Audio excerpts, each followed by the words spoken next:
मरने से पहले बूढ़ी औरत $1 मिलियन के सोने के सिक्के पर दांतों के निशान छोड़ती है ताकि रहस्यमय संगठन उसका अंतिम संस्कार करे। निशानों की गहराई से वे उसकी नफरत को आंकेंगे। यही तरीका है जिससे रहस्यमय संगठन तय करता है कि बदला लेना है या नहीं। इस समय यह औरत बदला चाहती है। उसका पति उसकी सारी दौलत चुरा ले गया और कोठे की मालकिन के साथ मिलकर उसे कोठे में बेच दिया। अब वह औरत हर दिन कई ग्राहकों की सेवा करने को मजबूर है, जिससे वे दोनों पैसे कमाते हैं। अपनी जिंदगी के आखिर में ही उस औरत को आखिरकार पता चला कि उसका घटिया पति और कोठे की मालकिन शुरू से ही मिले हुए थे।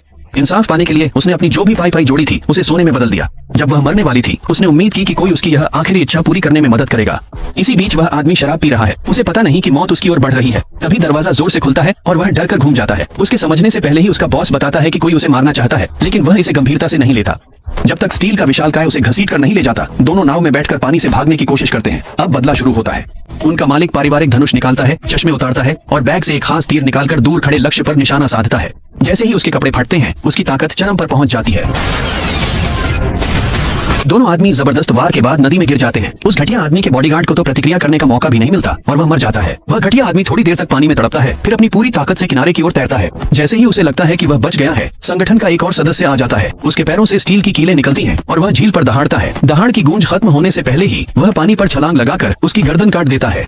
चांदनी रात में उस घटिया आदमी का आधा शरीर अब भी पानी में तैर रहा है, लेकिन बदला लेने वाला पहले ही रुक चुका है।